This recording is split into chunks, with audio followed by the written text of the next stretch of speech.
I am a federal judge. You can confirm that Save it. immediately.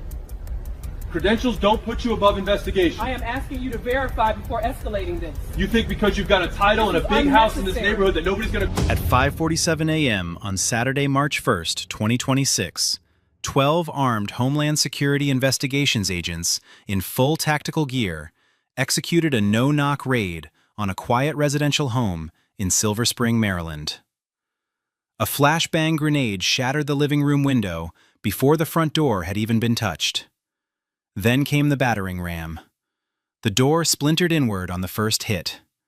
Agents flooded the hallway shouting commands, boots shaking the floor hard enough to knock framed photos off the walls. Barbara Okuosa Adeyemi was pulled from her bed in pajamas and thrown face first onto the hallway floor. Her wrists were zip-tied behind her back before she could finish a sentence. Down the hall, her 16-year-old daughter Rosaline was forced to the ground at gunpoint in her own bedroom. Bodycam footage would later show the girl's face, frozen in terror, a rifle barrel inches from her head. In the next room, 11-year-old Nnamdi stood paralyzed against his bookshelf, tears streaming down his face, a dark stain spreading down his pajama pants. Barbara's voice cut through the chaos, steady despite the pressure on her spine. "I'm a federal judge. I'm a sitting United States federal judge." The agent kneeling on her back didn't flinch. "Sure you are." Senior Agent Craig Loomis stood in the doorway of the bedroom, arms crossed, watching the scene unfold like a man observing routine work. He said nothing. He didn't need to. He had authorized every second of this. Craig Loomis was 46 years old, with 18 years in federal law enforcement and a career built almost entirely on post-9/11 fear. He had made his name running counterintelligence operations that targeted immigrant communities and black professionals with tenuous or outright fabricated links to foreign governments.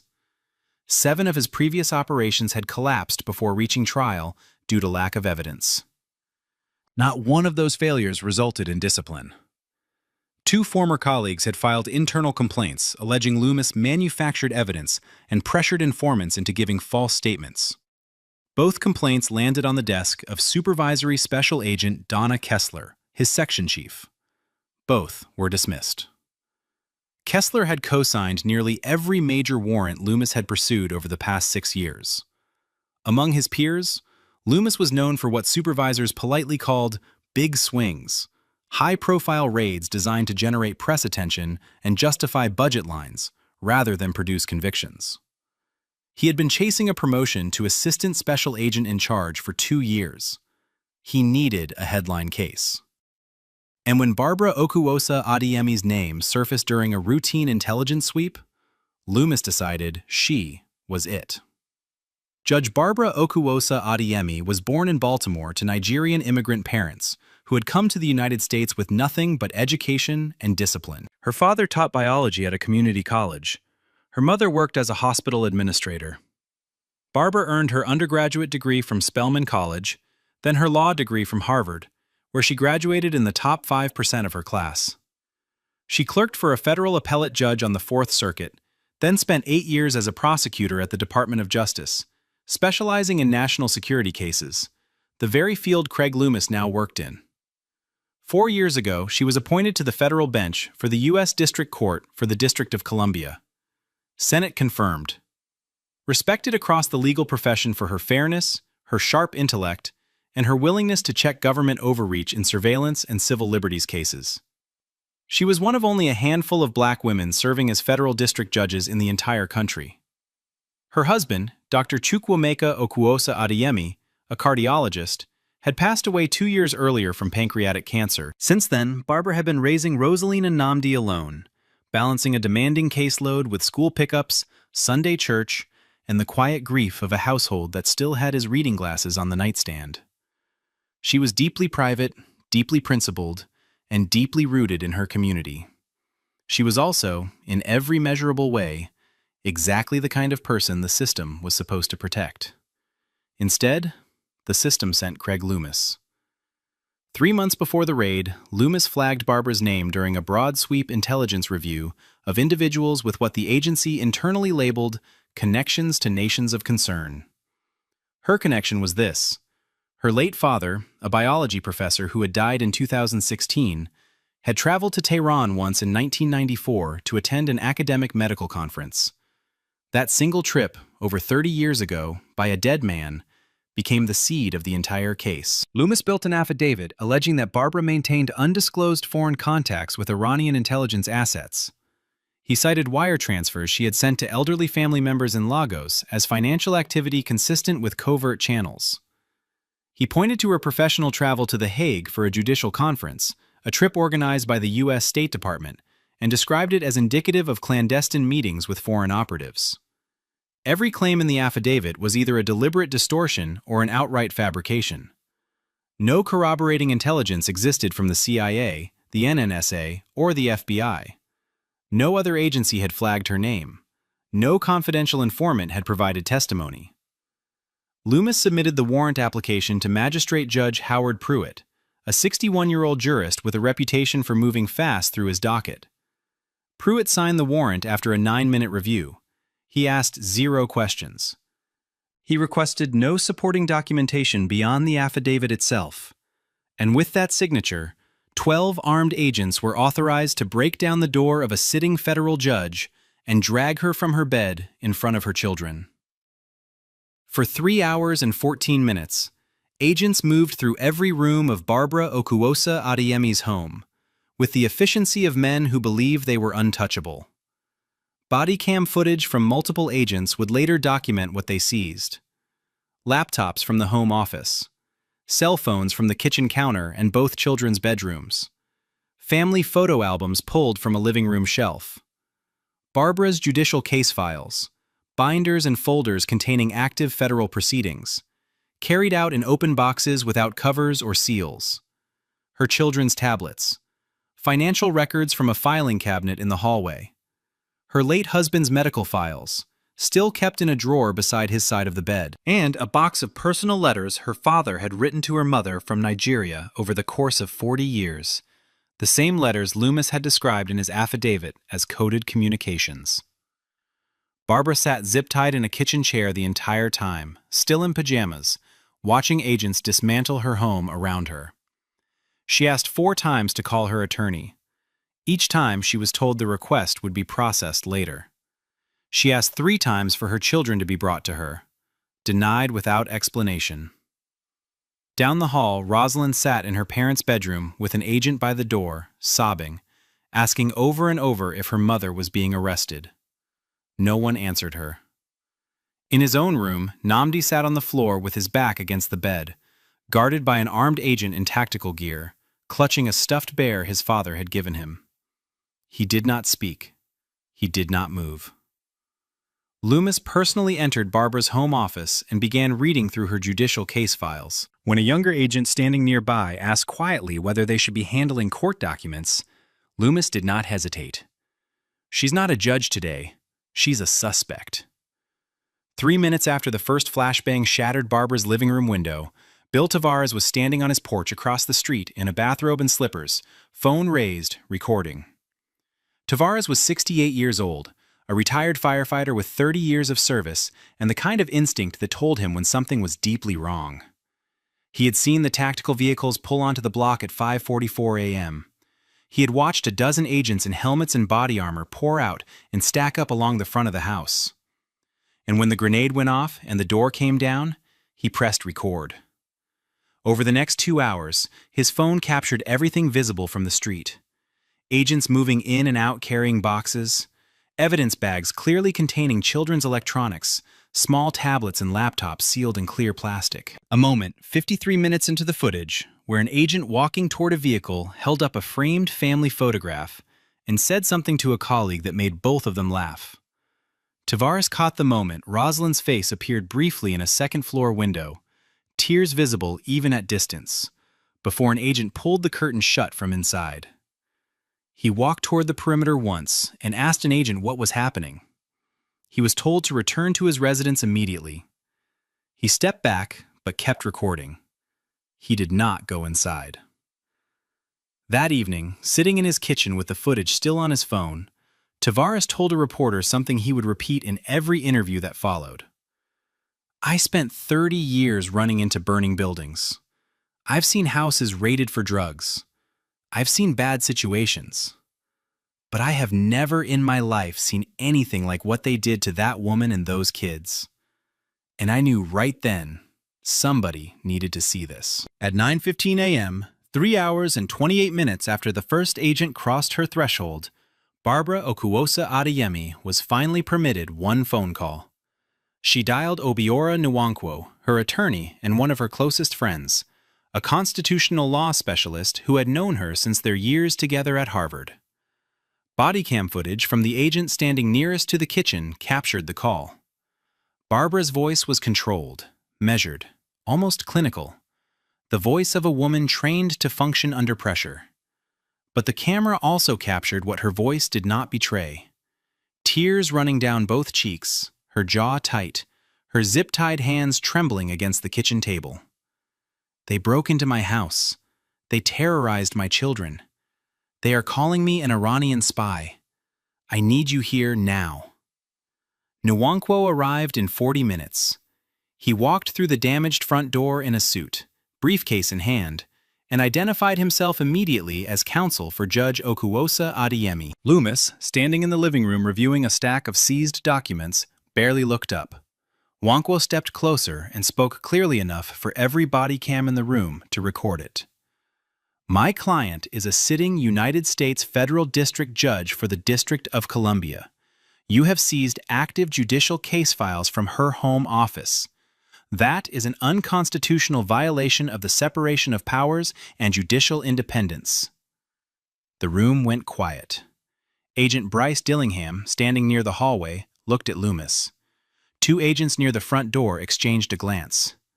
Loomis's expression did not change, but his hand stopped moving over the papers in front of him. "We'll verify that," he said. Nwankwo's response was immediate. "You should have verified it before you put a flashbang through her window." Loomis stepped into the backyard and called his section chief, Supervisory Special Agent Donna Kessler. He kept his voice low. Kessler ran the name through the Federal Judiciary Personnel Database. The confirmation came back in under 2 minutes. Barbara Okuwosa Adeyemi, confirmed sitting judge, United States District Court for the District of Columbia. Appointed by the President of the United States. Senate confirmed. Active caseload of over 60 pending federal cases. The ambient audio from a body cam still recording in the kitchen picked up Kessler's voice through the phone speaker, tight and clipped. "Craig, what have you done?" Loomis said nothing for several seconds.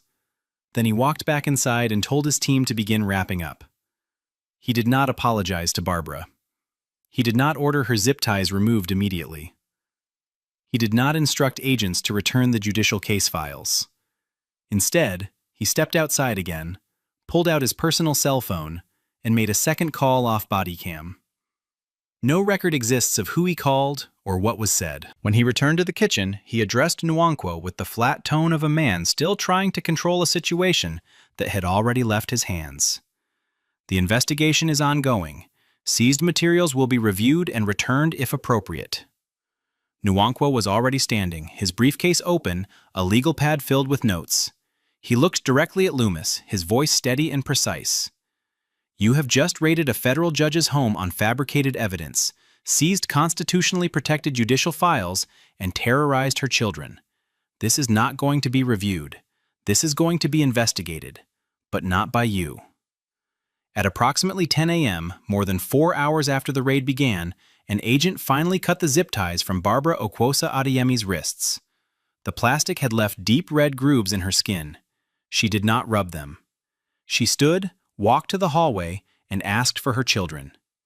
Nnamdi was brought to her first. The 11-year-old crossed the kitchen at a run and wrapped both arms around her waist so tightly she had to brace herself against the counter. He did not let go for nearly 20 minutes. He did not speak. Rosalind came next, led by an agent she refused to look at. She sat down in a kitchen chair, folded her hands in her lap, and stared at the wall. She said nothing. Her eyes were dry and distant in a way that unsettled Nwankwo more than the tears had. The house looked like it had been torn apart by people who did not care what they broke. Furniture was overturned, drawers had been pulled out and emptied onto floors. Closets stood open with clothes dragged from hangers. Her late husband's study, the room she had kept exactly as he left it, had been ransacked. His books pulled from shelves, his desk drawers dumped.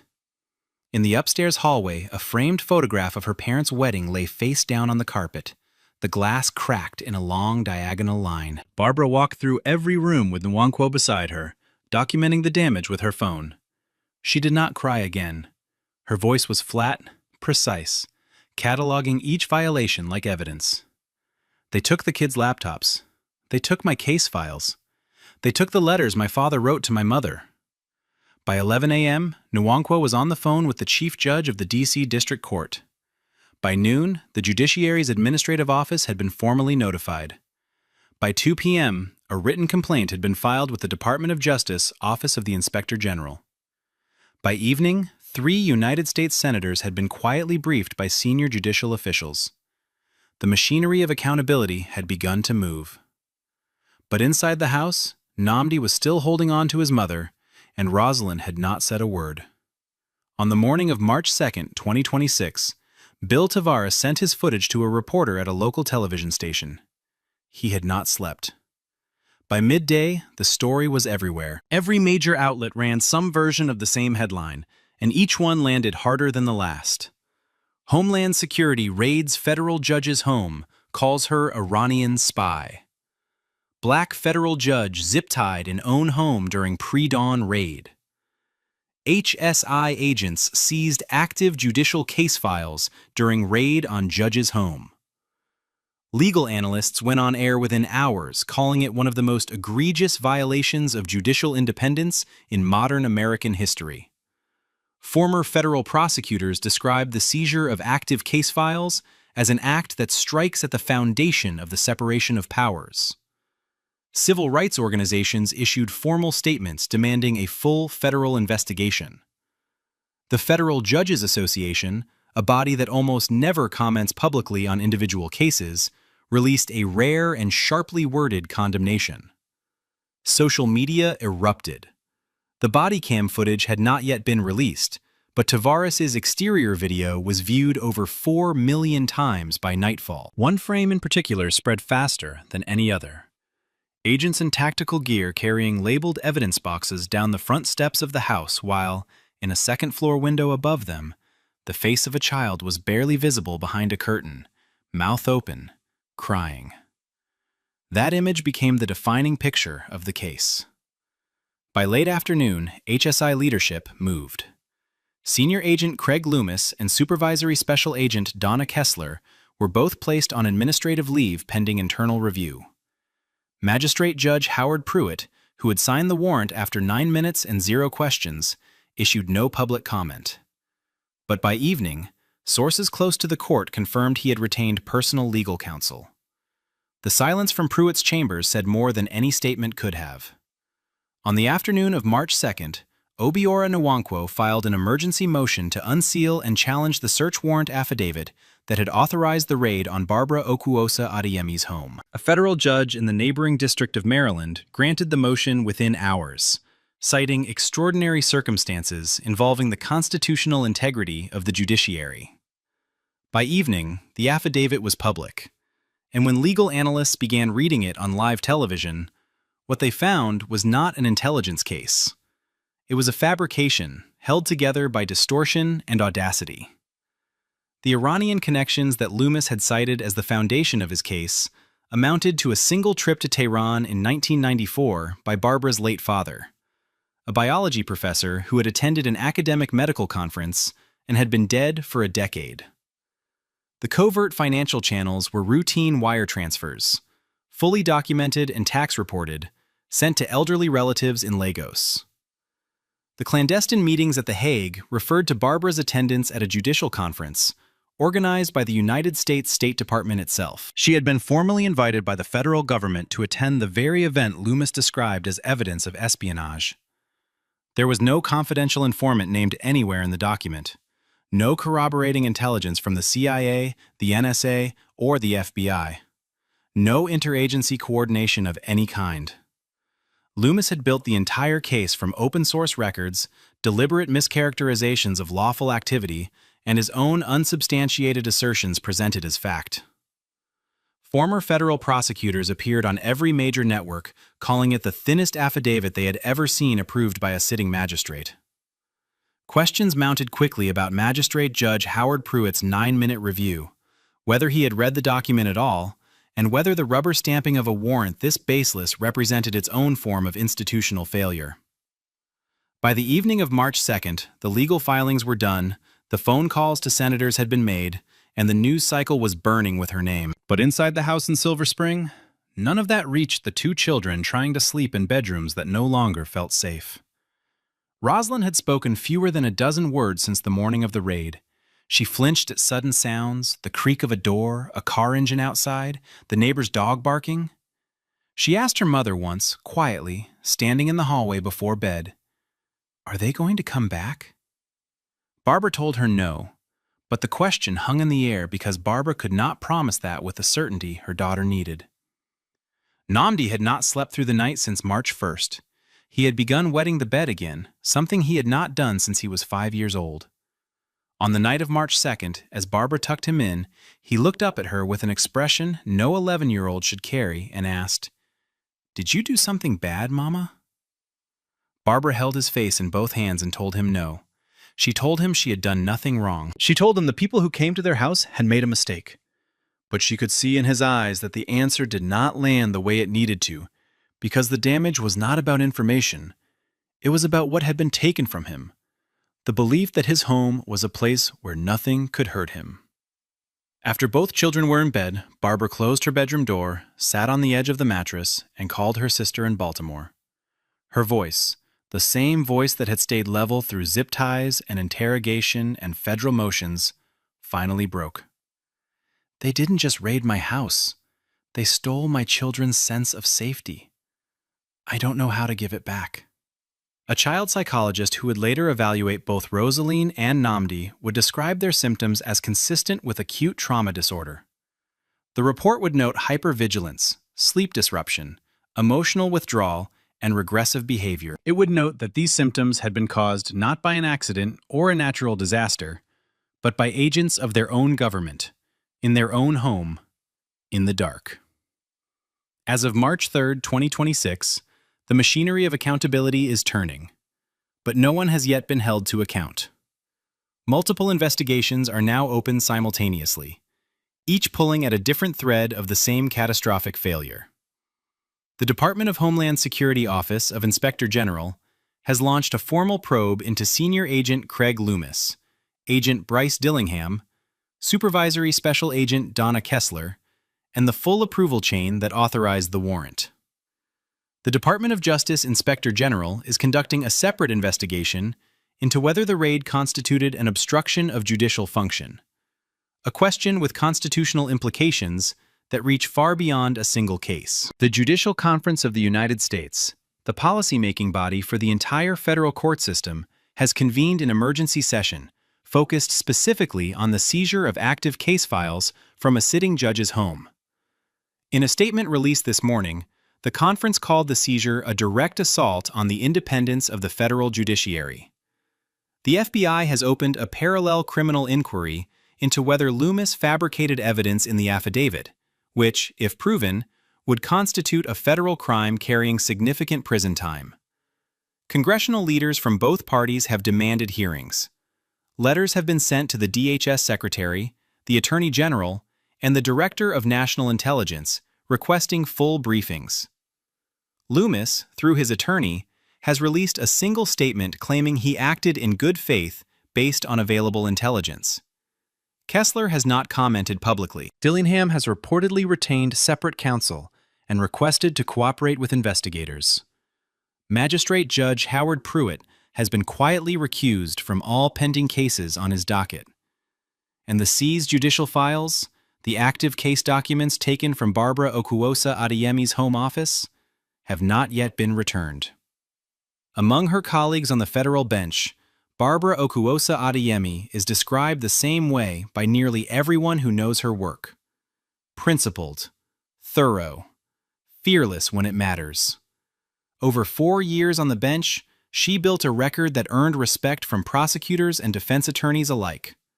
But it was her rulings on government surveillance that drew the most attention. She had written multiple opinions pushing back on overreach by federal agencies, including the Department of Homeland Security. She had questioned the scope of warrantless data collection. She had demanded specificity in affidavits where other judges accepted vague language. 2 of her Fourth Amendment opinions had been cited by appellate courts as models of constitutional reasoning. She had, in short, done exactly what a federal judge is supposed to do. She held power accountable. And now, legal commentators across the country are asking the question openly. Was this really an intelligence failure? Or was it retaliation? Was a black woman who dared to check federal authority made into a target by the very apparatus she had held to account? No direct evidence of retaliation has emerged. Not yet. But the investigation is ongoing, and the coincidence has not gone unnoticed by anyone paying attention. Barbara herself has not spoken publicly. She has not appeared on camera. She has not given interviews. Through Obira Nwankwo, she released a single written statement on the evening of March 2nd. It read, "I swore an oath to uphold the Constitution of the United States. On March 1st, agents of the federal government broke into my home and violated that Constitution in front of my children. I intend to ensure that every person responsible is held accountable. Not for my sake, but because if they can do this to a federal judge, they can do it to anyone." This story is not finished. As of March 3rd, 2026, no one has been charged. No one has been fired. No one has been arrested. The judicial case files seized from Barbara Okuosa Adeyemi's home remain in government custody, active federal proceedings handled by agents who had no legal right to touch them. Barbara's children are still not sleeping through the night. Rosaline still flinches when a door closes too hard.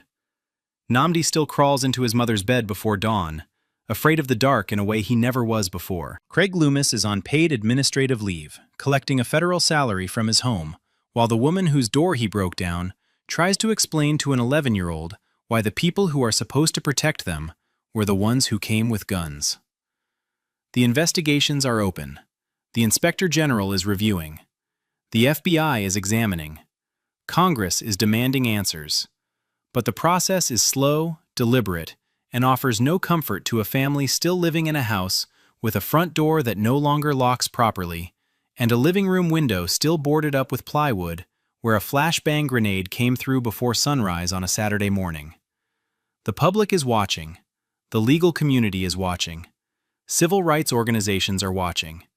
And somewhere in a quiet house in Silver Spring, Maryland, a federal judge is sitting on the edge of her daughter's bed, smoothing her hair, telling her it is safe to close her eyes, knowing that she cannot yet prove that is true. This is not a story with a resolution. Not yet. But the cameras were rolling.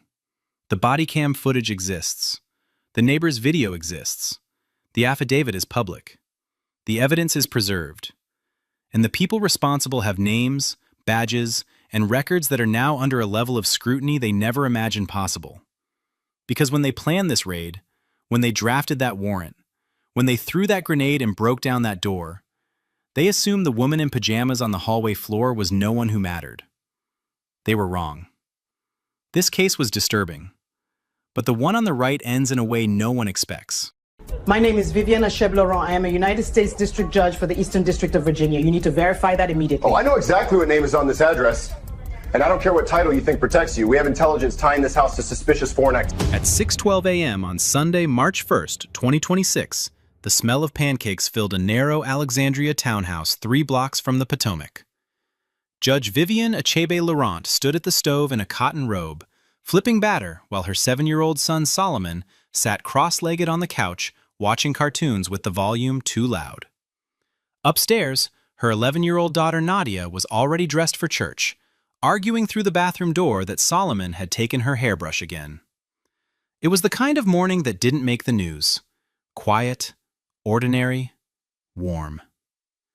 Vivian was 44 years old, Harvard Law, top of her class. She had spent 6 years as a federal prosecutor at the Department of Justice before being nominated to the U.S. District Court for the Eastern District of Virginia. Senate confirmed 4 years ago with bipartisan support. She carried an active caseload that included 2 national security matters and a high-profile civil rights case that had drawn attention from Washington and beyond. She was disciplined, private, and careful with every word she spoke on and off the bench. That morning, her church dress hung on the back of her bedroom door.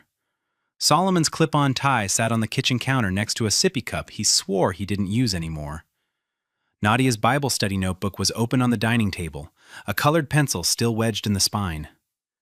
Vivian had no idea that in less than 30 minutes, the front door of her home would be blown off its hinges, that federal agents in tactical gear would pour into her kitchen, that her son would be dragged off that couch and put face down on the floor, that her daughter would be grabbed by the arm at the top of those stairs, and that everything about this morning, every quiet, ordinary detail, would become evidence in one of the most devastating federal civil rights cases in modern American history. 6 weeks earlier, on a Tuesday afternoon in January, FBI counterintelligence analyst Craig Stenner sat at his desk inside the J. Edgar Hoover building in Washington, scrolling through the Bureau's online tip portal. Stenner was 36, competent enough on paper, but known among colleagues as someone who chased volume over accuracy. He flagged more tips than anyone in his unit. Most went nowhere. He didn't seem to mind. At 2:17 p.m., a submission caught his eye. It alleged that a woman living at 814 Braddock Lane in Alexandria, Virginia, had been making wire transfers to financial entities with suspected ties to Iranian intelligence. The tip included a name, Vivienne Achebe Laurent, a partial physical description listed as black female, early 40s, and a claim that she had been photographed at a restaurant in Georgetown with a known Iranian diplomatic attaché. There was no supporting documentation, no account numbers, no surveillance imagery, no name attached to the person submitting the tip. It had come through an anonymous portal entry routed through a burner email. Stenner flagged it and forwarded it to his supervisor, Special Agent in Charge Brent Kirkwood. Kirkwood was 52. A career bureau man with a reputation for aggressive case development and a deep interest in counterintelligence headlines. He read the tip once, asked no follow-up questions, and approved it for preliminary investigation the same afternoon. No one ran Vivian's name through the federal judiciary employee database. No one checked whether she held a government position. No one cross-referenced her address with any law enforcement or intelligence personnel records. The tip was vague, uncorroborated, and anonymous. It should have been flagged for further vetting at minimum, or dismissed outright. Instead, Kirkwood told his team to move fast. He called it a potential high-value lead, and from that moment on, every decision that followed was built on a foundation that no one in the Bureau had bothered to verify. Over the next 6 weeks, every safeguard that should have caught the mistake failed. Not one of them held. Stenner built the case file the way he built most of his cases, fast, surface level, and with just enough material to look thorough without actually being thorough. He pulled Vivian's financial records through a parallel channel typically reserved for FISA-adjacent national security requests, a move that bypassed the more rigorous internal review process. What he found should have told him everything he needed to know. Vivian had made recurring donations to a legal aid nonprofit that served immigrant communities, including clients from the Middle East. The transactions were modest, documented, and tax-deductible. Stenner flagged them as suspect wire transfers to entities with foreign ties. He never contacted the nonprofit, never checked its tax status, never noted that it had been operating legally in Virginia for over a decade. Then came the photograph. During a 2024 legal conference in Washington hosted by the American Bar Association, Vivian had posed in a group photo with more than a dozen attendees. One of them happened to be a mid-level Iranian diplomatic attaché who had been invited to a panel on international law. Vivian hadn't spoken to him individually. She didn't know his name. But the photo made it into the file, captioned as evidence of a potential clandestine relationship.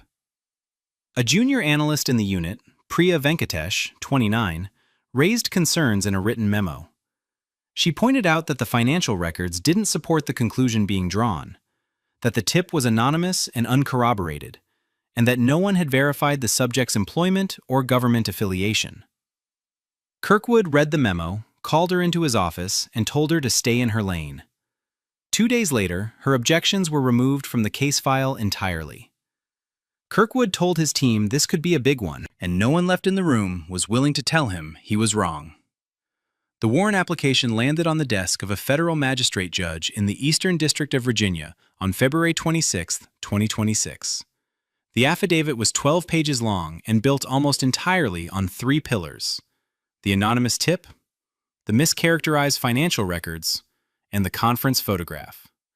Each piece of evidence had been framed to suggest something it did not actually prove. The charitable donations became suspect international transfers. The group photo became a documented meeting with a foreign intelligence-linked operative. The anonymous tip became a credible source with knowledge of the subject's activities. What the affidavit did not include was any mention of Vivian Achebe Laurent's occupation. It did not state that she was a sitting United States District Judge. It did not note her prior service as a Department of Justice prosecutor. It did not reference her Senate confirmation, her security clearances, or her active national security caseload. The magistrate judge reviewed the affidavit, asked no clarifying questions, and signed the warrant that same afternoon. Kirkwood moved immediately. He assembled a full tactical entry team of 14 agents, body armor, sidearms drawn, flashbang grenades authorized. The raid was scheduled for 6:45 a.m. on Sunday, March 1st, a time specifically chosen because the subject would be home and, in Kirkwood's words, less likely to have outside support present. No one on the team suggested a less invasive approach. No one proposed a simple knock on the door. No one recommended calling her attorney or serving the warrant through the court. 14 agents, full tactical gear, drawn weapons, a battering ram, and a federal judge making pancakes for her children on the other side of the door. The operation was approved without a single voice asking whether any of it was proportionate. At 6:44 a.m., 1 minute ahead of schedule, the battering ram hit the front door of 814 Braddock Lane. The lock shattered on the first strike. The door frame splintered inward, sending wood and metal across the entryway floor. 2 flashbang grenades followed, one into the living room, one toward the kitchen. The concussive blasts shook the walls.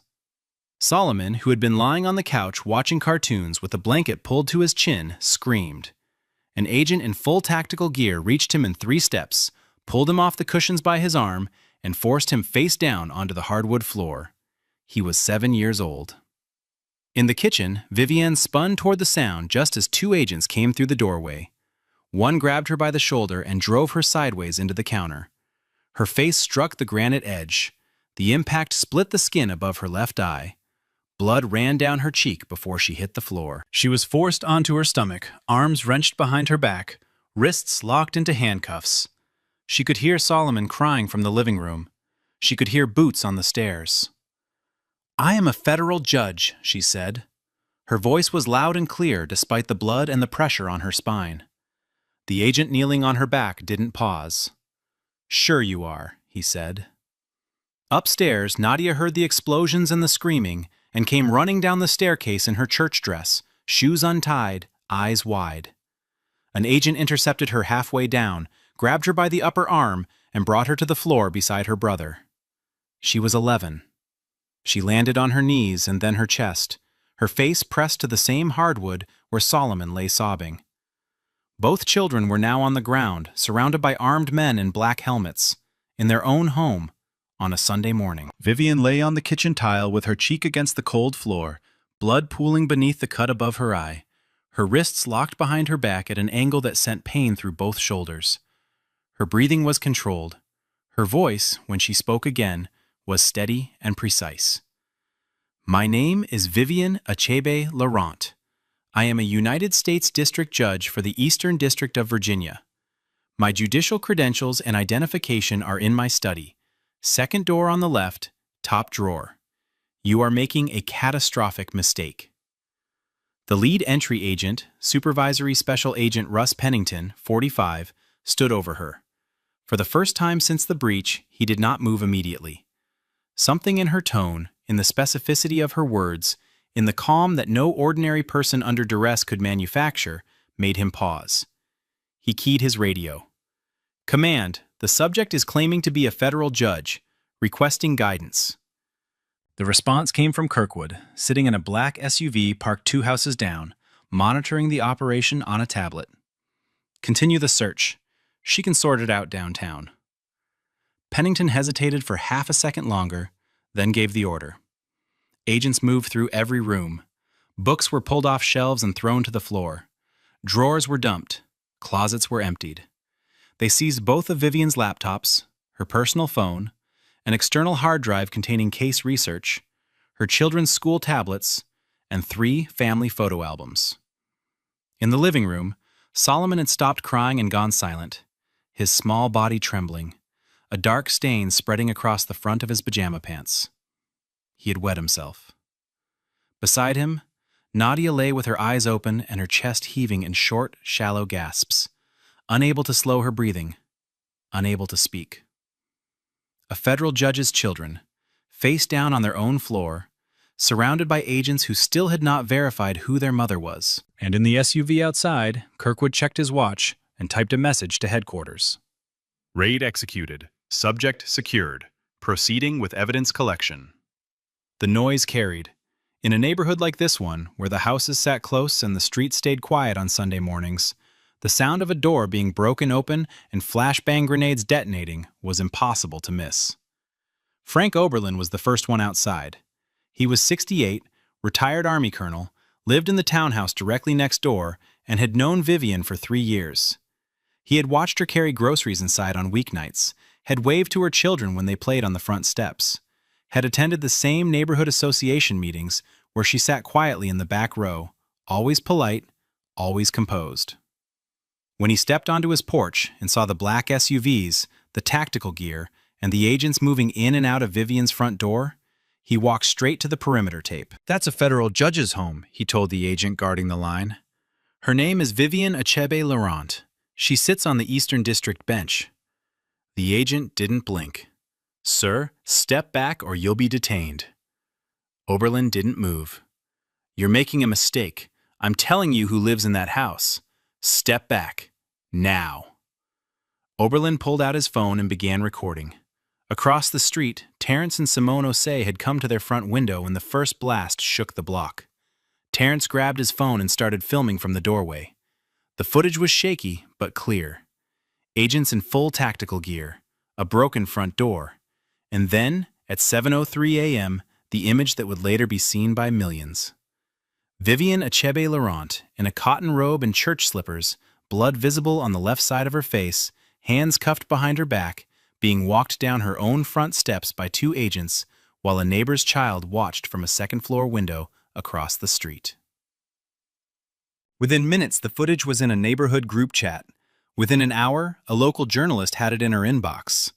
Within 2 hours, it had already been shared more times than anyone in that neighborhood could have predicted.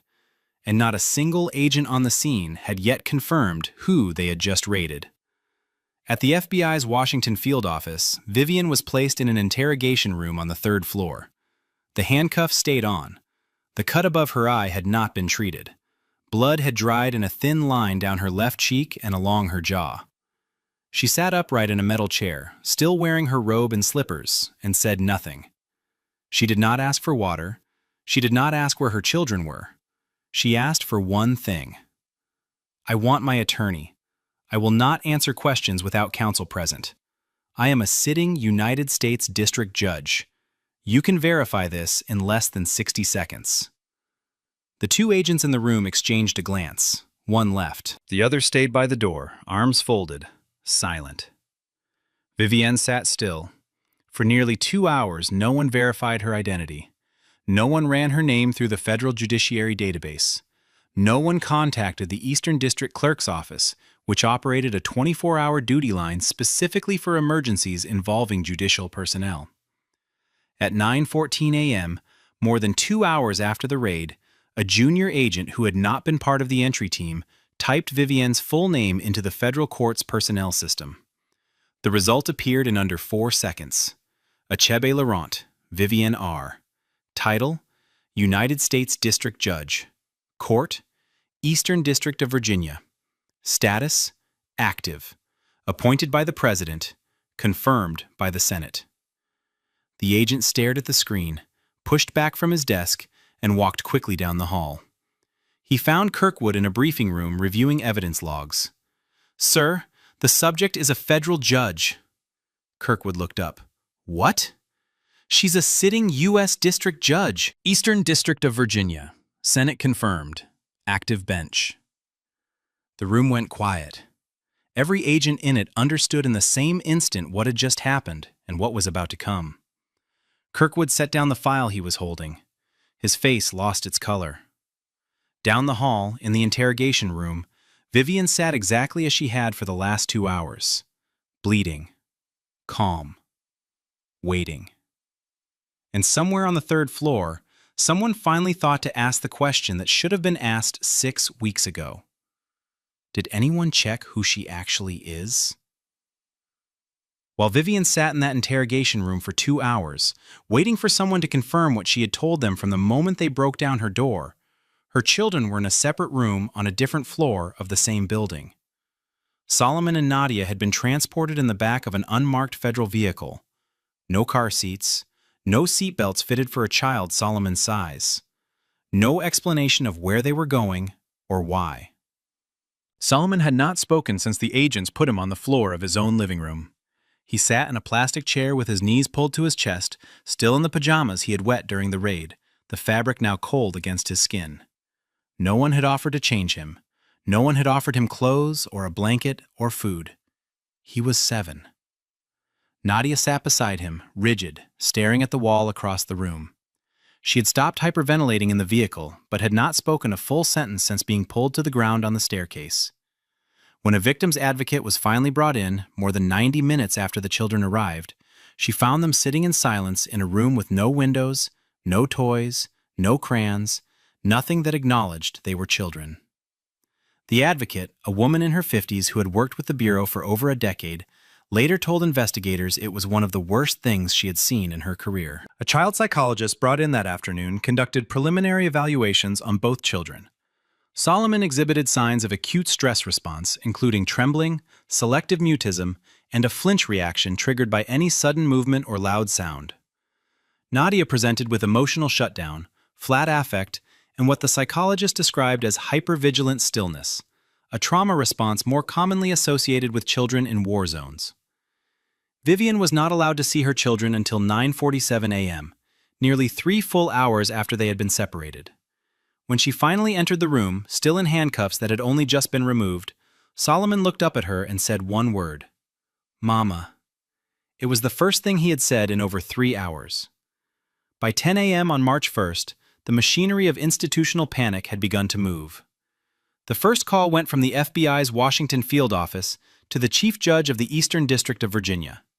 The conversation lasted less than 2 minutes. The Chief Judge's response, according to sources briefed on the call, was a single question, repeated 3 times. "You did what?" By 10:15, the Administrative Office of the U.S. Courts had been notified. By 10:30, 2 United States senators with oversight of the Judiciary Committee had received calls from their staff flagging an incident involving a sitting federal judge. By 10:45, the FBI Director's Office was alerted through an internal channels memo marked urgent, a classification rarely used outside of active threat scenarios. Kirkwood was pulled from the case before noon. He was told to return to the field office and not to contact any member of the investigative team.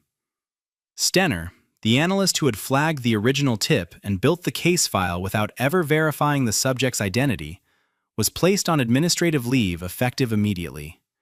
His access to classified systems was suspended. Supervisory Special Agent Russ Pennington, who had led the tactical entry, was reassigned to administrative duties pending review. The DOJ Office of Professional Responsibility opened an emergency inquiry before the end of the day. Behind closed doors at the Hoover Building, the damage assessment was already underway. A deputy director convened an emergency meeting with senior leadership from counterintelligence, legal counsel, and the inspection division. The question he asked the room, according to two officials present, was direct. How did we raid the home of a sitting federal judge, put her face down on her kitchen floor, hold her children in a windowless room for 3 hours, and not one person in this building knew who she was? No one answered immediately. The silence in that room carried the weight of what everyone already understood. This had not been a failure of technology or access. The databases existed. The information was there. No one had looked because no one had thought to look. A black woman with an African surname living in a nice neighborhood had matched someone's idea of a threat, and from that point forward, every system designed to prevent exactly this kind of catastrophe had been bypassed, ignored, or overridden.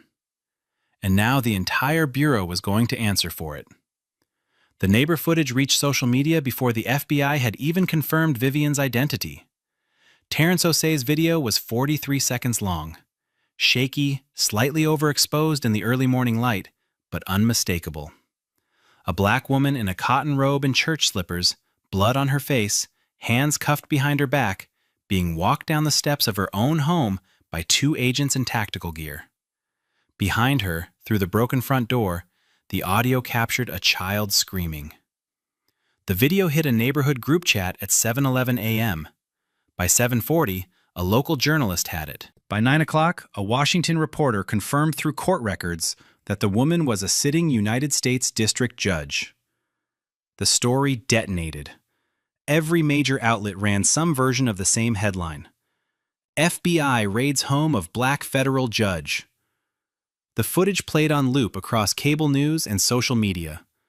Legal analysts called it unprecedented. The National Bar Association issued a statement calling the raid one of the most egregious violations of judicial independence and civil rights in modern American history. The NAACP demanded a full independent investigation. By evening, 14 sitting federal judges had signed a rare joint statement expressing profound concern over the treatment of their colleague. 2 members of Congress called for emergency oversight hearings. A constitutional law professor at Georgetown told a reporter she had never seen anything like it in 30 years of studying federal law enforcement. And in a windowless room at the Washington field office, the 2 children at the center of it all still had not been given a change of clothes. In the days that followed, the institutional rot beneath the raid began to surface. Investigative journalists filed records requests on Kirkwood's counterintelligence unit. What emerged was a pattern stretching back nearly a decade. Of 41 investigations opened by his team over 8 years, 29 had targeted individuals who were Black, Middle Eastern, or South Asian. More than half were initiated on anonymous or thinly sourced tips. Fewer than a third produced anything actionable. None led to a prosecution. Kirkwood's unit had operated under national security classification that shielded it from routine oversight. Internal review mechanisms deferred to his judgment. The result was a team with minimal accountability and a supervisor who treated aggression as ambition. Priya Venkatesh, the junior analyst who had flagged concerns 6 weeks before the raid, cooperated with the DOJ Office of Professional Responsibility. Her written memo questioning the case's evidentiary basis had been removed from the file before the warrant application reached the magistrate. Kirkwood had told her to stay in her lane. She had kept a personal copy. She turned it over to investigators on March 2nd. Separately, digital forensics teams began tracing the anonymous tip. The submission had come through a burner email created the same day, routed through a VPN. But metadata recovered from the portal's backend pointed to someone familiar with federal court procedures. Investigators began quietly exploring a possibility that would transform the case entirely: that the tip had been fabricated by someone connected to one of Vivian's active rulings. If confirmed, it would mean the FBI hadn't just failed to vet the evidence, it had been weaponized. As of March 2nd, 2026, Vivienne Achebe-Laurent has not spoken publicly. Not a single word to the press, no interviews, no statements on camera. Her attorney, former federal prosecutor Camille St. Pierre, issued a brief written statement on her behalf that afternoon. It confirmed that a federal civil rights lawsuit was being prepared.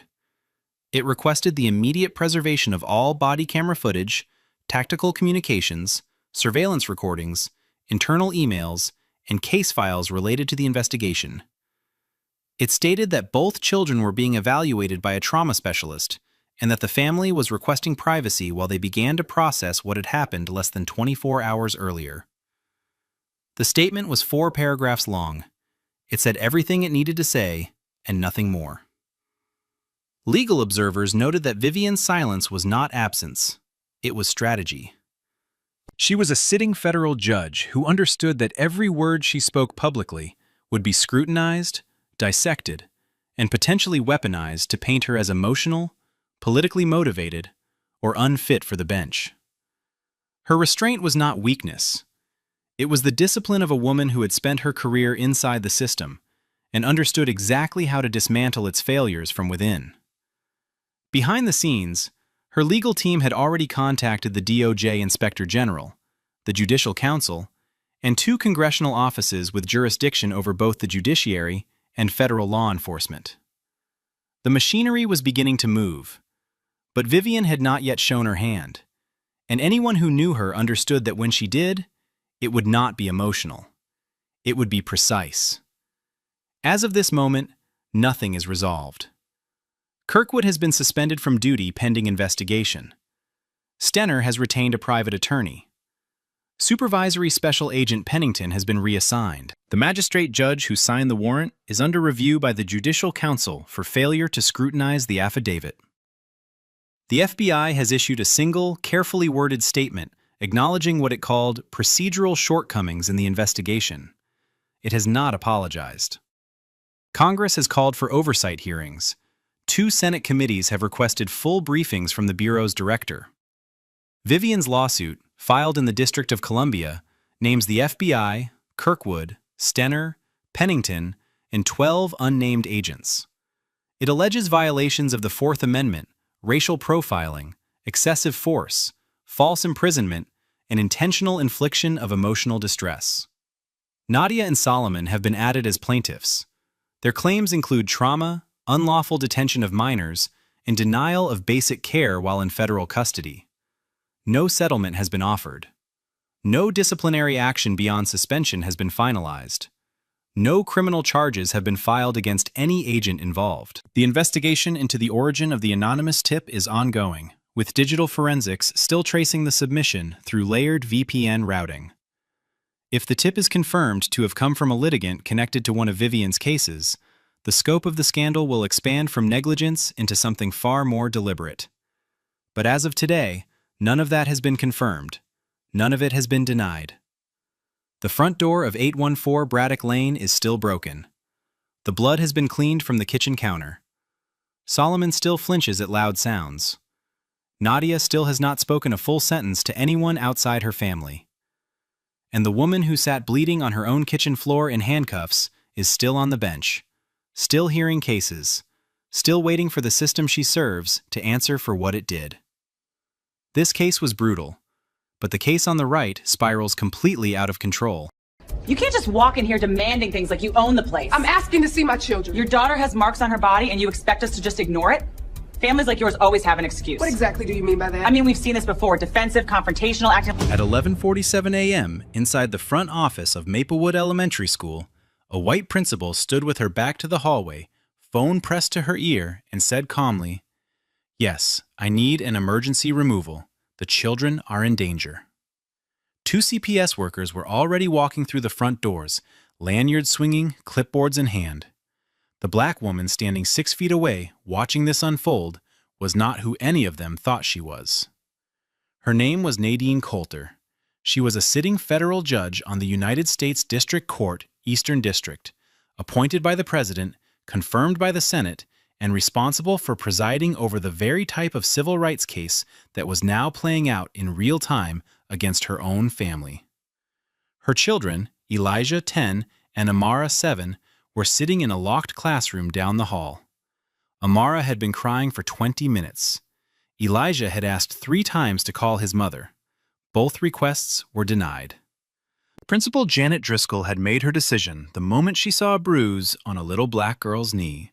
She never consulted the school nurse. she never called the mother.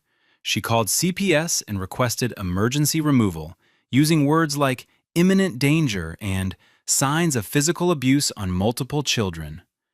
The school's security cameras were recording everything. Every hallway angle, every office entrance, every frame of what was about to become one of the most explosive civil rights cases in the state's history. Driscoll had no idea what she had just set in motion. Before we continue, comment where in the world you're watching from, and make sure to subscribe because what happens next will leave you speechless. Janet Driscoll had been an educator for 18 years, the last 9 as principal of Maplewood Elementary in the affluent, predominantly white suburb of Lake Ridge. On paper, she was a model administrator, involved, organized, and fiercely protective of what she called the culture of this school. In practice, that protectiveness had a pattern. Over the past 6 years, Driscoll had filed 14 CPS referrals against families at her school. 13 of those families were Black or Hispanic. Not a single referral resulted in a substantiated finding of abuse or neglect. Every case was closed. Every family was cleared. And every time, Driscoll moved on to the next one without consequence. Parents had tried to push back. 3 families filed formal complaints with the school board, describing a principal who scrutinized their children more closely, questioned their home lives more aggressively, and treated normal childhood incidents as evidence of dysfunction. The complaints were reviewed internally and quietly dismissed. Driscoll had connections that insulated her. Her husband, Gary Driscoll, sat on the Lake Ridge City Council. Her sister-in-law, Rita Driscoll, worked as a caseworker in the county CPS office. Between the school board, city hall, and child services, Driscoll operated inside a network that had never once held her accountable. She believed she was the gatekeeper of her community, that her judgment about which families belonged and which didn't was not just valid, but necessary. In an email sent to a colleague 2 years earlier, she had written, "Some families just don't belong in a school like this. It's not about race, it's about standards." That email would later be entered into evidence. But on this Wednesday morning, none of that history mattered to Driscoll. She had found what she believed was her next case. A bruise on a Black child's knee, and she was already making the call. Nadine Coulter's path to the federal bench began in the Raymond Rouse housing projects in West Baltimore, where she shared a 2-bedroom apartment with her mother and 3 siblings. Her mother worked double shifts as a hospital custodian and kept a rule in the house that was never negotiable: homework before anything. Nadine earned a full academic scholarship to Howard University, graduated summa cum laude, and was accepted to Yale Law School, where she finished top of her class. She clerked for a Supreme Court justice, spent 6 years as a federal prosecutor specializing in civil rights cases, and at 39 was appointed to the United States District Court for the Eastern District, making her one of the youngest Black female federal judges in American history. Now 43, she presided over civil rights and constitutional law cases. She had ruled on police misconduct, housing discrimination, and unlawful government overreach. Her opinions were cited in law reviews. Her reputation on the bench was precise, fair, and unmovable. Her husband, Derek Coulter, was a trauma surgeon at the city's largest hospital. 2 years ago, they moved to the Lake Ridge district specifically for the school ratings. Elijah, their son, was gifted and quiet, reading 2 grade levels ahead. Amara, their daughter, was social and artistic, the kind of child who made friends on the first day and drew pictures for her teachers. Both were model students, no behavioral issues, no academic concerns. Nadine volunteered at school events, attended every parent-teacher conference, and donated to the annual fundraiser. Despite all of this, from the very first week, she felt the resistance. Driscoll's greetings were colder to her than to other parents. Her children's behavior was scrutinized more closely. Minor incidents that were laughed off for white students were flagged and documented for hers. At one conference, Driscoll asked Nadine about her home environment 3 separate times. Nadine noticed. She always noticed. She just never imagined how far it would go. That Wednesday morning started like any other. Nadine pulled into the Maplewood Elementary drop-off lane at 7:45 a.m., kissed both children goodbye, and watched them walk through the front doors. Amara wore a navy skirt and a yellow top, her backpack bouncing with each step. On her left knee was a small bruise, greenish-purple around the edges, from falling off her bicycle in the driveway 2 days earlier. Derek had cleaned it, put a bandage on it, and by Monday morning, Amara had forgotten about it entirely. A teacher noticed the bruise during morning circle and, following school protocol, reported it to the principal's office. Protocol required documentation and, if warranted, a call to the parent. Driscoll skipped the call. Instead, she pulled Amara out of class and brought her to the principal's office alone. No parent notification, no school counselor present, no nurse consulted. For nearly 20 minutes, Driscoll questioned a 7-year-old girl behind a closed door. The questions were leading, repetitive, and designed to produce a specific answer. Does mommy or daddy ever hurt you? Do they hit you when you're bad? Are you scared at home? Has anyone told you not to tell? Amara said no each time. She said it clearly. She said it repeatedly. And each time, Driscoll pressed harder. The hallway security camera captured Amara being led into the office with a confused expression and Driscoll closing the door behind them. 20 minutes later, it captured Amara leaving in tears. Driscoll then had Elijah pulled from his 4th grade classroom. Same office, same closed door, same questions. Elijah, more composed than his sister but visibly uncomfortable, answered no to every question and then asked, "Can you call my mom?" Driscoll looked at him and said, "That's not necessary right now." She had already decided what she was going to do. And calling the mother was never part of her plan. At 10:15 a.m., with both children back in their classrooms, still shaken from the interrogation, Driscoll sat in her office and picked up the phone. She did not call Nadine Coulter. She did not walk down the hall to consult the school nurse, Karen Whitley, who would later confirm under oath that the bruise on Amara's knee was entirely consistent with a minor fall, and that no one from the principal's office ever asked her to examine it. She did not consult the school counselor. She did not review Amara's or Elijah's files, which contained no behavioral flags, no prior concerns, and no history of anything other than 2 well-adjusted children excelling in their classes. Instead, Driscoll called the county CPS hotline and reported suspected child abuse. The language she used was deliberate. She described imminent danger and signs of physical abuse on multiple children. She called the parents uncooperative and possibly violent, a characterization based entirely on a brief exchange 2 weeks earlier, when Nadine had questioned why Amara had been moved to a different reading group without notice. That single conversation, a mother asking a reasonable question, became Driscoll's justification for the word aggressive in a government report.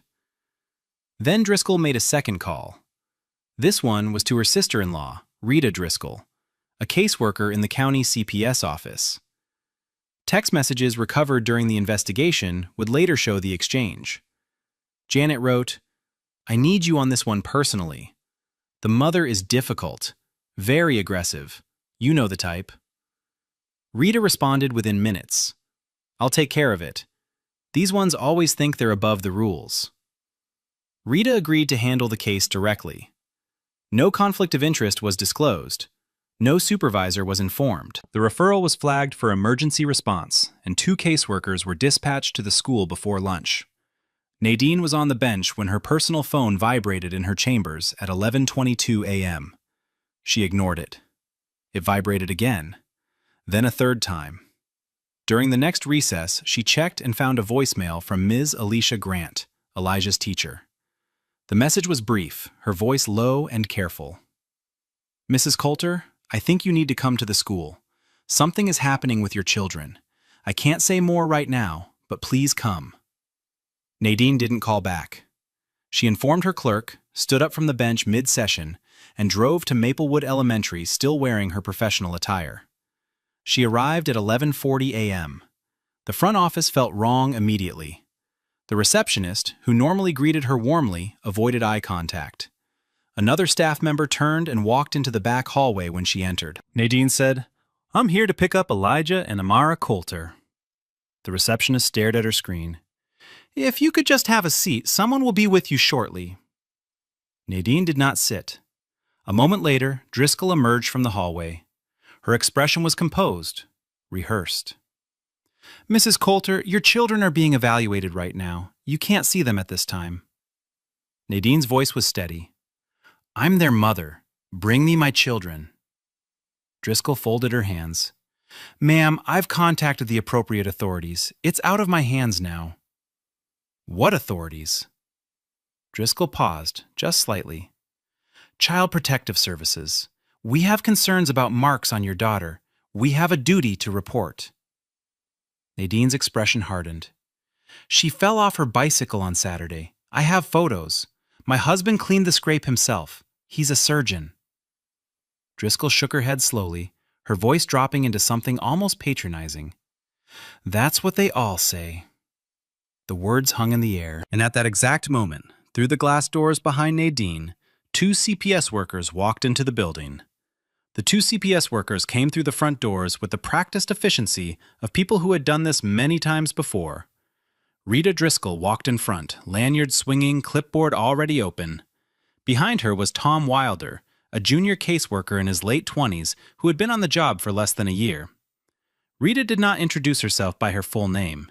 She did not disclose that the principal who made the referral was her sister-in-law. She looked at Nadine the way she might look at a case file, not a person. We're here to conduct an emergency assessment regarding your children, Elijah and Amara Coulter.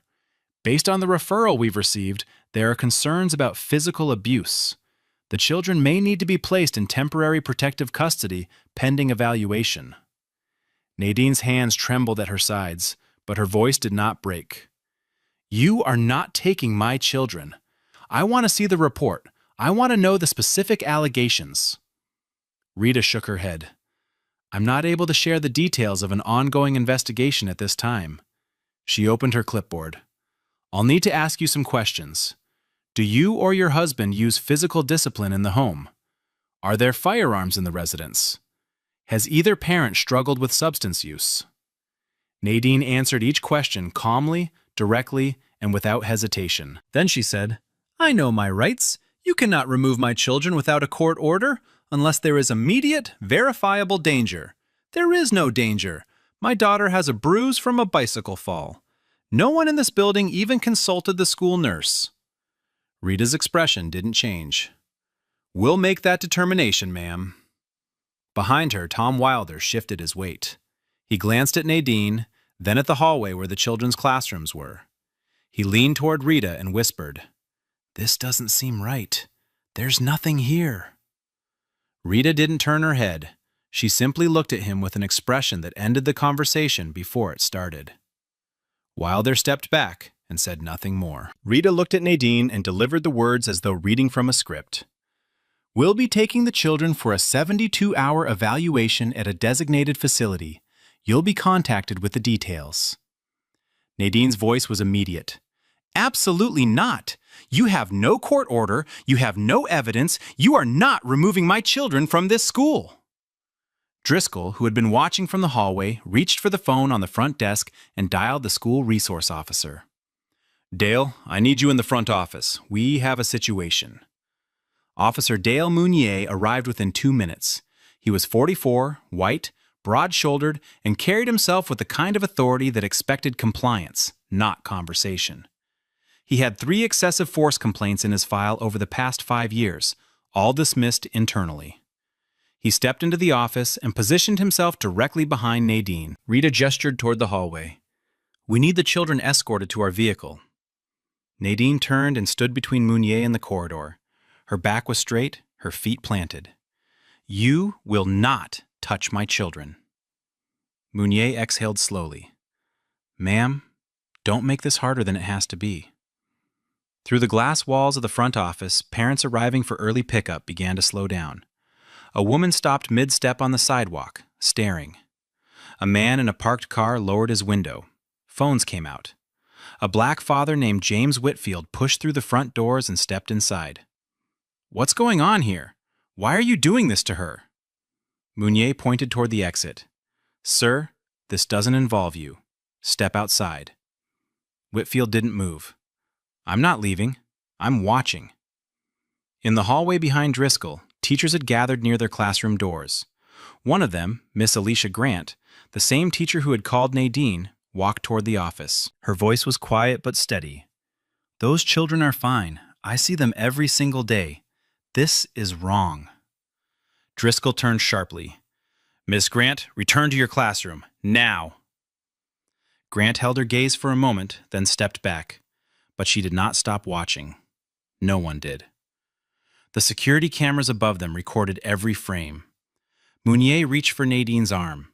His fingers were inches from her sleeve when she stepped back, not in panic, but with the controlled precision of someone who understood exactly what was happening and exactly what came next. She reached into her jacket, pulled out a leather credential case, and held it up at eye level. "My name is Judge Nadine Coulter. I sit on the United States District Court, Eastern District. I preside over civil rights and constitutional law cases, including cases exactly like what is happening in this room right now." The room went silent. Not quiet, silent. Rita's face drained of color, her clipboard lowered to her side. Driscoll, who had been standing near the hallway with her arms crossed, froze. Her mouth opened slightly, but nothing came out. Mounier's hand dropped to his side as though the air itself had pushed it down. Nadine held the credential steady, her voice cutting through the stillness with surgical control. "You have fabricated an emergency to remove 2 healthy, well-loved children from their mother based on a bicycle bruise. You have interrogated my 7-year-old daughter behind a closed door for 20 minutes without my knowledge or consent. You have pulled my son from his classroom and questioned him without a parent, guardian, or counselor present. You have used language in a government referral that you know to be false. And you have attempted to use a family connection inside this CPS office to fast-track an unlawful removal." She turned and looked directly at Rita. "I know who you are. I know your maiden name is Driscoll. I know the principal of this school is your sister-in-law. And I will be requesting a full conflict of interest investigation before the day is over." Tom Wilder took a visible step away from Rita. His clipboard hung at his side. He stared at the floor. Driscoll sat down slowly in the nearest chair, her face slack. James Whitfield, still standing near the door, exhaled audibly. Through the glass, 2 parents had their phones raised, recording. No one in the room moved. No one spoke. Because every person standing in that office understood that the ground beneath them had just shifted in a way none of them could undo. Nadine did not wait for anyone in that room to find their voice. She stepped into the hallway, pulled out her phone, and made 2 calls. The first was to her husband, Derek. She spoke in short, precise sentences. "I'm at the school. They tried to take the children. CPS was called on a fabricated report. I need you here." The second call was to her judicial chambers. Her law clerk, Daniel Reeves, answered on the first ring. Nadine's instructions were specific. "Contact the county CPS director immediately. Then call the State Inspector General's office. Then the U.S. Attorney's Office Civil Rights Division. I want all 3 notified within the hour." Reeves didn't ask questions. He started dialing before she hung up. Within 30 minutes, the calls had landed. The county CPS director reached Rita Driscoll on her cell phone. The conversation was brief. "You are to stand down immediately. Do not touch those children. Do not speak to the mother. A supervisor is on the way. Do not leave that building." Rita said nothing. She sat down in the front office and placed her clipboard on the desk, face down. At the same time, the school district superintendent received 4 separate calls from parents who had witnessed the scene through the glass office walls. One parent had already posted a video to social media. A local news producer received a tip from someone in the parking lot and dispatched a crew. By 2 p.m., Nadine was in the locked classroom with her children. Amara ran to her, tears streaming, and pressed her face against her mother's chest. "The lady kept asking if you hurt me, Mommy. I told her no. She kept asking." Elijah stood by the wall, arms folded, jaw tight for a 10-year-old. "I told them you didn't do anything. They didn't listen. They didn't care." Nadine held them both. She kept her voice even. She told them everything was going to be okay. She walked them through the hallway, past the silent office staff, past Driscoll's closed door, and out into the parking lot. She buckled them into the car, closed the door, sat in the driver's seat, and for the first time that day, broke down completely. The investigation moved faster than anyone at Maplewood Elementary expected. Within 48 hours, federal and state investigators had secured the school's security footage, every frame preserved and cataloged. The cameras told the story Driscoll had hoped no one would see. Amara being led down the hallway into the principal's office, her small face confused, the door closing behind her. 20 minutes later, the same door opening and Amara emerging in tears. Then Elijah, pulled from class, escorted into the same office, the same closed door. The footage showed Driscoll making 2 phone calls afterward, one to CPS and one to a personal number that records confirmed belonged to Rita Driscoll. Investigators subpoenaed the text messages between them. The exchange was devastating. Janet had written, "I need you to handle this one personally. The mother is difficult, very aggressive. You know the type." Rita's reply came 4 minutes later. "I'll take care of it. These ones always think they're above the rules." Those messages would later be read aloud in a courtroom. Driscoll's email history revealed the broader pattern. Over 6 years, she had filed 14 CPS referrals. 13 involved Black or Hispanic families. Not one was substantiated. Every case was closed without findings. The school nurse, Karen Whitley, filed a sworn statement confirming that the bruise on Amara's knee was entirely consistent with a minor fall, and that Driscoll never consulted her before making the report. Ms. Alicia Grant and 3 other teachers provided statements confirming the Coulter children were happy, well-adjusted, and showed no signs of abuse or neglect. 2 of those teachers went further. They revealed that Driscoll had pressured them on multiple occasions to document minor behavioral incidents involving minority students, things like talking out of turn or forgetting homework, while identical behavior from white students was ignored entirely. The pattern was not subtle. It was systematic, and now it was on the record. The U.S. Attorney's Office did not wait for the internal reviews to run their course. Within 2 weeks of the incident, a federal civil rights investigation was formally opened. The charges came down 1 month later. Janet Driscoll was charged with conspiracy to deprive civil rights under 18 U.S.C. Section 241, filing a false report to a government agency, and abuse of authority in connection with her role in public education. The indictment detailed not only the Coulter case, but referenced the pattern of racially targeted referrals spanning 6 years. Rita Driscoll was charged with abuse of authority, conflict of interest, and conspiracy. She was terminated from the county CPS office the same day the charges were announced. Her supervisor issued a statement confirming that Rita had never disclosed her familial relationship with the referring principal, a direct violation of agency ethics policy. Officer Dale Mounier was placed on unpaid leave pending a full investigation into his role at the school and the reopening of 3 prior excessive force complaints that had been previously dismissed. The Lake Ridge School Board convened an emergency session. Driscoll was terminated by unanimous vote. Board members who had previously dismissed complaints against her sat in silence as the security footage played on a screen in the closed session. 2 of them would later face public calls for their own resignations. Gary Driscoll, Janet's husband and sitting city council member, resigned within the week. Investigators had uncovered evidence that he had used his position to intervene with the school board on 2 prior occasions when complaints about his wife were escalating. His resignation letter cited personal reasons. No one believed it. Tom Wilder, the junior CPS caseworker who had whispered, "This doesn't seem right," in the school office that day, cooperated fully with federal investigators. He was not charged. His testimony detailed how Rita had directed him to bypass standard intake protocols, skip the supervisory review, and move directly to emergency removal without sufficient evidence. He said he had objected quietly, and she had shut him down. His cooperation would become a critical piece of the prosecution's case. The federal trial opened on a Monday morning in a packed courtroom. The gallery was full.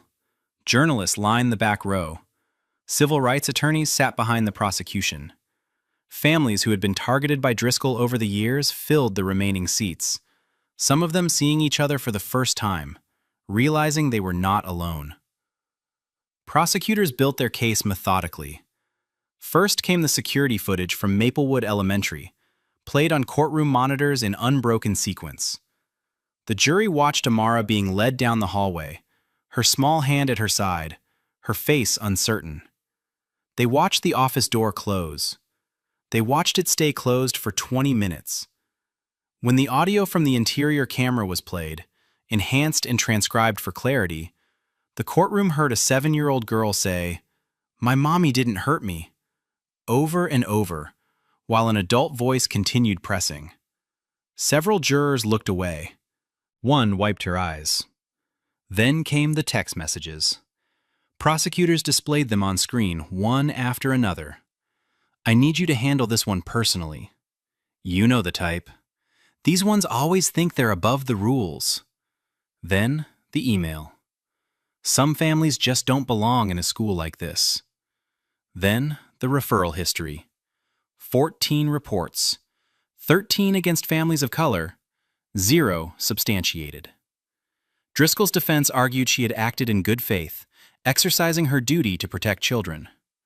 The prosecution dismantled it in hours, showing she never consulted the school nurse, never contacted the mother, fabricated language in the CPS report, and coordinated a back-channel removal through a family member.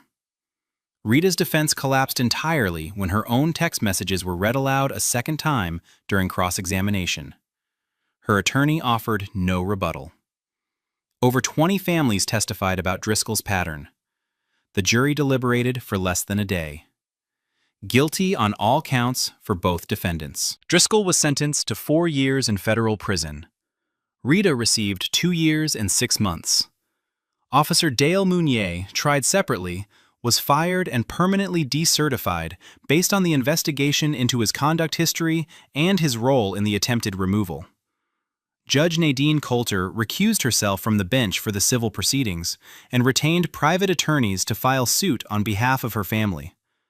The lawsuit named the Lake Ridge School District, the county CPS office, Janet Driscoll, Rita Driscoll, and Officer Dale Mounier as defendants. The claims cited civil rights violations under federal law, unlawful interrogation of minors without parental consent, intentional infliction of emotional distress, fabrication of a government report, and systemic racial discrimination enabled by institutional negligence. The evidence made the case nearly impossible to defend. Security footage, text messages, email records, referral data, teacher testimony, and the sworn statement of the school nurse formed a record so thorough that settlement negotiations were brief. The case settled for $1.8 million. But the money was not the point. As part of the agreement, the district and county committed to sweeping structural reforms.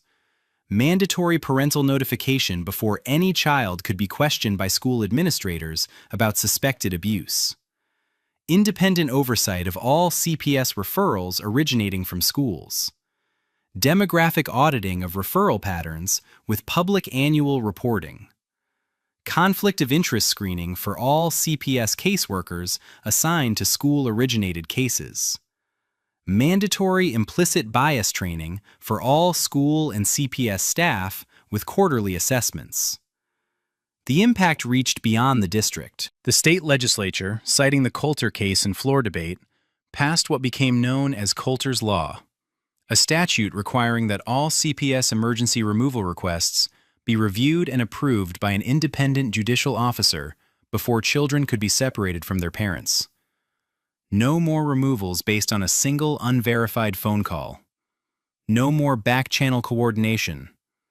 No more unchecked power over families who had done nothing wrong. Nadine used a portion of the settlement to establish the Coulter Family Justice Initiative, a legal defense fund providing representation to families of color targeted by false or racially motivated CPS reports. Within its first year, the initiative took on 37 cases across 4 states. 12 resulted in formal findings of misconduct against the reporting parties. Every one of those families had been told, at some point, that the system was working as intended. 6 weeks later, on a bright Monday morning, Nadine Coulter pulled into the drop-off lane of a new school. Elijah sat in the back seat with his backpack between his knees. Amara sat beside him, her hand already reaching for the door handle. They walked in together. Elijah's shoulders were straight. Amara held her mother's hand and looked up at the building with curiosity, not fear. A teacher greeted them at the entrance with a smile. No one stopped them. No one questioned whether they belonged. No one looked at them and saw a problem to be solved. They were children walking into a school, and that was all they needed to be. Back at Maplewood Elementary, a memo circulated to all staff the following week. It was issued by the new interim principal and reviewed by the district's legal office before distribution.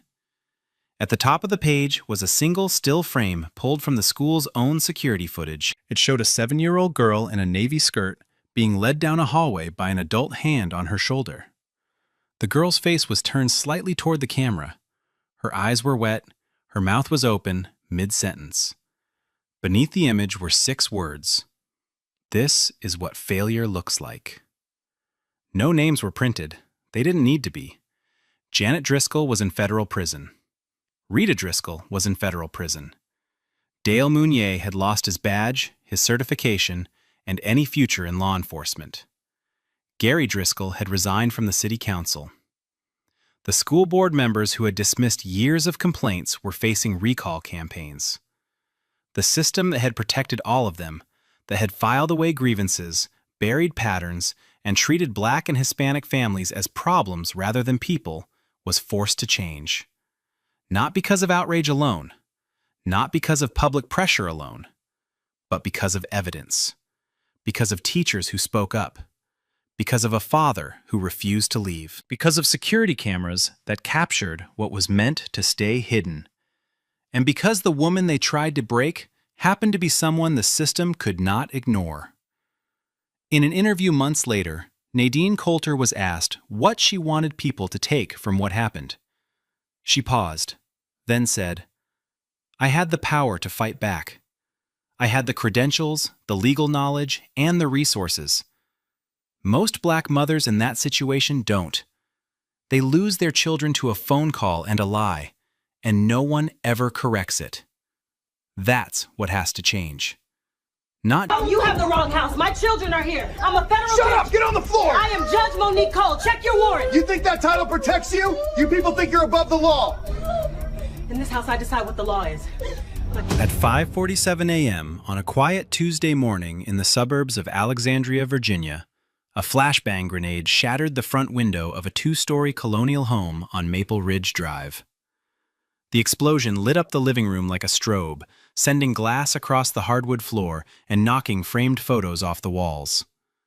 Before the echo faded, 12 armed federal agents in full tactical gear breached the front door with a battering ram and flooded the house, rifles raised, laser sights cutting through the smoke. Inside, a Black woman in a gray t-shirt and pajama pants grabbed her 2 children from their beds and pulled them into the upstairs hallway.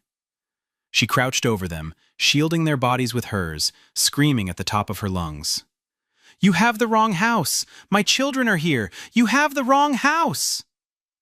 The agents didn't stop. One of them, later identified as Sergeant Kyle Briggs, reached her in seconds. He grabbed her by the back of the neck, drove her face first into the carpet, and zip-tied her wrists behind her back, while she screamed her name over and over. Her 8-year-old son James tried to reach for her, and was shoved backward into the wall by another agent. Her 5-year-old daughter Amara stood frozen, barefoot on the hallway carpet, silent, eyes wide, not crying, not moving, just watching her mother pinned to the floor by men in black helmets. What none of those agents knew, what their briefing had deliberately failed to mention, was that the woman face down on that carpet was Judge Monique Cole, a sitting federal judge on the United States District Court, appointed by the President, confirmed by the Senate, one of the highest-ranking judicial officers in the state. The raid was built on a fabricated terrorism tip, and the people who built the case knew exactly who she was. They just didn't think she'd survive it. Monique Cole didn't grow up in the kind of house that got raided at dawn. She grew up in the kind of house that got forgotten. A 2-bedroom unit in the Gilmore Homes public housing project in West Baltimore, where the hallways smelled like bleach and the elevators never worked. Her mother, Lorraine, raised her alone, working double shifts as a hospital janitor and walking Monique to school every morning before the sun came up. There was no father in the picture, no safety net, no inheritance. Just a woman who told her daughter every single day that the world would try to tell her what she couldn't be, and that her only job was to prove it wrong. Monique listened. She earned a full scholarship to Howard University, graduated summa cum laude, and was accepted to Yale Law School, where she was one of only 11 black women in her class. She clerked for a Supreme Court justice, spent a decade as a federal prosecutor specializing in civil rights cases, and built a reputation for going after the cases no one else wanted to touch. Police brutality, prosecutorial misconduct, corruption inside the agencies that were supposed to protect people who looked like her. At 39, she was nominated to the federal bench. At 44, she was one of the most respected and most feared judges in the district. Officers she had sentenced despised her. Agencies she had embarrassed wanted her gone. Political figures called her rulings activist overreach. She didn't care. She lived modestly in a quiet suburb with her 2 children, James and Amara. Her husband, a Marine named David Cole, had been killed in Afghanistan 4 years earlier. She carried that loss in silence and poured everything she had into her children and her work. The legal community admired her. The people she held accountable feared her. And someone, somewhere inside the federal government, had decided she needed to be destroyed. 3 months before that flashbang grenade shattered her window, Judge Monique Cole sat behind the bench in Courtroom 4 of the federal courthouse and delivered a ruling that sent shockwaves through every law enforcement agency in the region. The case was United States versus Dreyer, a multi-agency corruption trial that had exposed something ugly at the core of the system.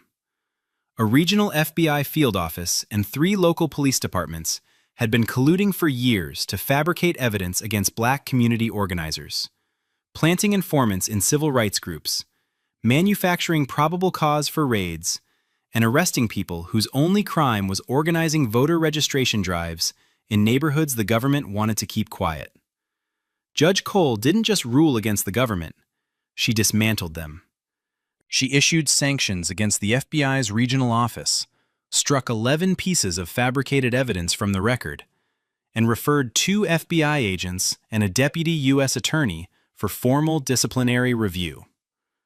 Her written opinion was 94 pages long and described what she called a deliberate and systemic campaign to criminalize constitutionally protected activity targeting black citizens. The ruling made national headlines.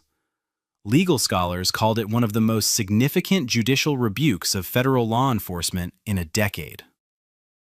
Inside the regional FBI office, the reaction was quiet and venomous.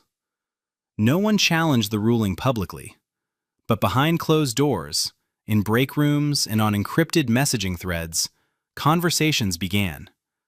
Not about reforming the office, not about accountability, about her. About how to discredit her, how to neutralize the judge who had humiliated them on the national stage. The conversations weren't official. They didn't appear on any record. They moved through back channels, old favors, and a culture of retaliation that had been baked into that office for years. A culture where challenging the Bureau meant becoming a target. And in every one of those conversations, one name kept surfacing: Supervisory Special Agent Richard Hale. Richard Hale was 51 years old and had spent 24 of those years inside the FBI. He had joined straight out of law school, climbed fast, and by his mid-30s was running the Regional Counterterrorism Task Force, a position that gave him enormous power and almost no oversight. He had a reputation for results. His unit had the highest case closure rate in the region. Federal prosecutors loved working with him because his files were always thick, his witnesses always cooperative, his evidence always just compelling enough to secure indictments. But people inside the Bureau who paid closer attention knew what that record was built on. Hale cut corners. He pressured informants into saying what he needed them to say. He constructed cases on shaky intelligence and buried contradictory evidence deep in files that defense attorneys rarely had time to fully review. He had been the subject of 2 internal reviews, both of which were closed without action after senior officials intervened on his behalf. He operated in the space between legal and defensible, and he had never once been held accountable for crossing the line. Until Judge Cole. Hale was one of the agents sanctioned in the Dreyer ruling. His name appeared 14 times in the judge's opinion. She described his unit's conduct as reckless, deceptive, and fundamentally incompatible with the constitutional obligations of federal law enforcement. For a man who had spent 2 decades believing he was untouchable, the ruling felt like a personal attack. And Hale responded the way he always did when someone challenged him. He went on offense. Quietly, methodically, without authorization. He began building a file on Monique Cole. Not through official channels, not through any sanctioned investigation. He used a confidential informant named Raymond Sykes, a man with a 15-year criminal history who had been facing drug trafficking charges and would say anything to anyone if it meant shaving time off his sentence. Hale coached Sykes over a series of meetings to fabricate a connection between Judge Cole and a domestic terrorism network. Sykes claimed that Monique had been funneling money through a fake charity to an extremist organization with ties to violent anti-government activity. None of it was true. Not a single word. But on paper, with Hale's hand guiding the narrative, it looked just real enough to move forward. Hale didn't build the case alone. He couldn't. A fabrication this size needed layers, enough paperwork and procedural scaffolding to make it look legitimate from the outside, even if the inside was hollow. So he pulled in people he trusted. Not people who believed in the case. People who owed him. People who were afraid of him. People who had learned over the years that when Richard Hale asked for something, you gave it to him and didn't ask questions. The first step was the paper trail. Hale's team took Monique Cole's legitimate financial records and began manipulating them. Charitable donations she had made to community organizations were reframed as suspicious transfers. A contribution to a Baltimore youth literacy program was flagged as a potential front. Wire transfers to her mother's bank account for medical expenses were tagged as structuring, a term used to describe deliberate evasion of federal reporting thresholds. None of it held up under honest scrutiny. But Hale wasn't building a case for trial. He was building a case for a warrant. Next came the FISA court order. Using Raymond Sykes' fabricated testimony as justification, Hale's team submitted a classified application to the Foreign Intelligence Surveillance Court requesting access to Monique's personal devices, her phone, her laptop, her home network. The application described her as a suspected financier of domestic terrorism with potential ties to foreign extremist networks. The FISA court, operating in secrecy as it always did, approved the order. Hale's team then cherry-picked metadata from her devices, pulling timestamps, GPS coordinates, and communication logs completely out of context to construct a pattern of behavior that looked damning on paper but meant nothing in reality. The affidavit was drafted by Hale's deputy and signed by a junior agent named Terrence Polk, 28 years old, 2 years on the job, too green and too intimidated to push back. Polk later admitted he hadn't read the full file. He signed because Hale told him to sign. The affidavit was then submitted to a federal magistrate in a neighboring district, Judge Arthur Brennan, a man with a long and quiet history of rubber-stamping bureau requests. Brennan signed the warrant and the arrest authorization without requesting a hearing or asking a single clarifying question. At no point in the affidavit, in the FISA application, in the briefing materials, or in any communication between Hale's team and the magistrate was it mentioned that the target of the raid was a sitting United States federal judge. That detail was deliberately omitted. When a member of Hale's team raised the issue internally, asking whether the target's judicial status needed to be disclosed, Hale shut it down immediately. She's a civilian target with potential access to classified legal proceedings, he said. That makes her more dangerous, not less. The framing was intentional. It made the raid seem more urgent. It justified the tactical entry. And it ensured that no one in the chain of approval would think twice about what they were authorizing. The evening before the raid, the house on Maple Ridge Drive was quiet. Monique sat at the kitchen table with James, helping him finish a history project on Thurgood Marshall. He had chosen the topic himself. She watched him carefully copy a quote onto his poster board in neat block letters, his tongue pressed against the corner of his lip in concentration, and she smiled without saying anything. Amara was already in her pajamas, curled against Monique's side on the couch while she read from a picture book about a girl who wanted to be an astronaut. Amara fell asleep before the last page. Monique carried her to bed, tucked the blanket under her chin, and stood in the doorway for a moment, watching her breathe. She went back downstairs, reviewed a set of case files for a hearing scheduled later that week, made notes in the margins, and set them in her bag by the front door. She texted her mother goodnight. Lorraine replied with a heart emoji and a reminder to eat something. Monique locked the doors, turned off the lights, and set her alarm for 6:30. She climbed into bed and closed her eyes, unaware that in less than 7 hours, men with rifles would be standing over her children. Across town, inside the FBI Regional Field Office, the tactical team assembled in a windowless briefing room at 10:15 p.m. 12 agents sat in rows of metal chairs, body armor already strapped on, helmets resting on their knees. Richard Hale stood at the front of the room beside a projected photograph of Monique Cole. He described her as a high-risk domestic terrorism suspect with potential access to weapons and sensitive government information. He said the target had connections to extremist financing networks and may attempt to destroy evidence if given warning. He recommended full tactical entry, pre-dawn breach, flashbangs authorized. Several agents exchanged glances. One of them, a junior agent named Maya Chen, 29, stared at the photograph and then leaned toward her partner. She whispered 4 words. "Isn't she a judge?" Her partner, a senior agent with 11 years on the job, didn't look at her.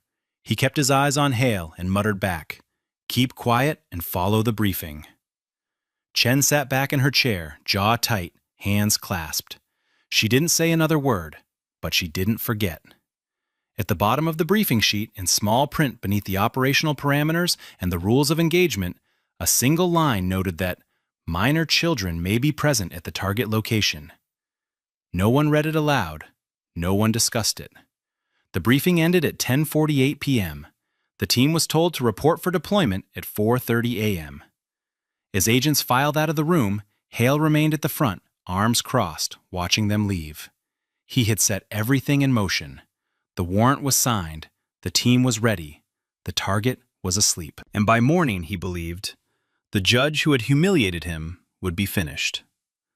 At 5:47 a.m., the battering ram hit the front door of the house on Maple Ridge Drive with a single blow that splintered the frame and sent the deadbolt flying across the foyer. Half a second later, a flashbang grenade came through the shattered living room window and detonated against the hardwood floor. The explosion was deafening. It blew out the glass on 3 picture frames, knocked a vase off the mantel, and filled the ground floor with a burst of white light and thick, acrid smoke. Before the echo died, 12 agents in full tactical gear poured through the doorway, rifles raised, boots hammering across the floor, laser sights sweeping through the haze. Upstairs, Monique woke to the sound of the blast. For one disoriented second, she thought something had exploded in the kitchen. Then she heard the boots, the shouting, the voices barking commands she couldn't yet make out. She threw back the covers and ran. She reached James's room first. He was sitting up in bed, eyes wide, mouth open, too scared to scream. She grabbed him by the arm and pulled him into the hallway. Then Amara. Her daughter was standing in her doorway, barefoot, clutching a stuffed rabbit, completely still. Monique scooped her up with one arm and pulled both children to the floor, pressing them beneath her, shielding them with her body. She screamed down the stairwell. "My name is Monique Cole. I am a federal judge. You have the wrong house. My children are here. Do not come up here with weapons around my children." They came anyway. Sergeant Kyle Briggs was the first agent up the stairs. He was 36 years old, built heavy, with a reputation on the tactical team for moving fast and asking questions later. He saw a woman crouched over 2 children in a dark hallway, and he didn't pause. He grabbed Monique by the hair, wrenched her backward, and drove her face first into the carpet. She screamed again. "I'm a federal judge! I'm a federal judge!" Briggs planted a knee in her lower back, pulled her arms behind her, and zip-tied her wrists so tight the plastic cut into her skin immediately. "Shut your mouth," he said. "Stop resisting." She wasn't resisting. James lunged toward his mother, crying, reaching for her. A second agent caught him by the shoulder and shoved him backward into the wall, hard enough to knock the air out of him. The boy slid to the floor, gasping, his eyes locked on his mother's face pressed sideways into the carpet. Amara was pulled from where she had been clinging to Monique's leg. She screamed as an agent carried her down the hallway and into the master bedroom, closing the door behind them. Monique could hear her daughter wailing through the wall. She couldn't move. She couldn't reach either of her children. She lay face down on the carpet for 11 minutes. While she was pinned to the floor, agents moved through the house with methodical aggression. They pulled books off shelves and threw them on the floor. They overturned furniture. They emptied kitchen drawers. They seized her laptop from the kitchen table, her personal journals from the nightstand, and her legal files from the bag by the front door. Those files contained sealed federal case documents, judicial correspondence, and privileged attorney communications, materials protected by judicial immunity and constitutional separation of powers. None of the agents hesitated. None of them asked what the documents were. They bagged everything. It was during the search of the kitchen that an agent named Torres opened a leather folio and found what was inside. A federal judicial identification card. A photo of Monique Cole. The words United States District Court Judge beneath her name. He stared at it for 3 full seconds. Then he looked up, turned toward the hallway, and called the team leader over. His voice was barely above a whisper, but everyone in the room heard it. "She's a judge. She's a federal judge." The room went quiet. The team leader, Agent Vargas, stood in the doorway between the living room and the hallway, holding the judicial ID in one hand and his radio in the other. Monique was still face down on the carpet, zip-tied, bleeding slightly from a rug burn that ran from her cheekbone to her jaw. James sat against the wall with his knees pulled to his chest, shaking. Amara's screams from behind the bedroom door had turned into a low, steady sob that hadn't stopped. Vargas keyed his radio. "Command, this is Vargas, on scene at the target location. We have a situation. The target is identifying as a federal judge. We found judicial credentials, requesting guidance." There was a pause. Then Hale's voice came through, flat, controlled, and unmistakably deliberate. "Continue the search. Secure all materials. Transport the subject for processing." Vargas didn't move. He looked at the ID again. He looked at Monique on the floor. He looked at the child against the wall. His hand stayed on the radio. From behind him, a voice broke the silence. Maya Chen stepped forward from the group of agents near the stairwell. She was still in full tactical gear, helmet on, rifle lowered. Her voice was steady but firm. "I'm not participating in this any further. That woman is a sitting federal judge on the United States District Court. If we transport her for processing, every single person in this house will be facing federal charges. Not administrative review, federal charges. Obstruction of justice, assault on a judicial officer, deprivation of rights under color of law. This is over." Briggs turned toward her.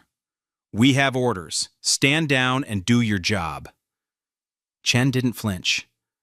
"Our orders are unlawful, and if you touch her again, I will personally file the complaint myself."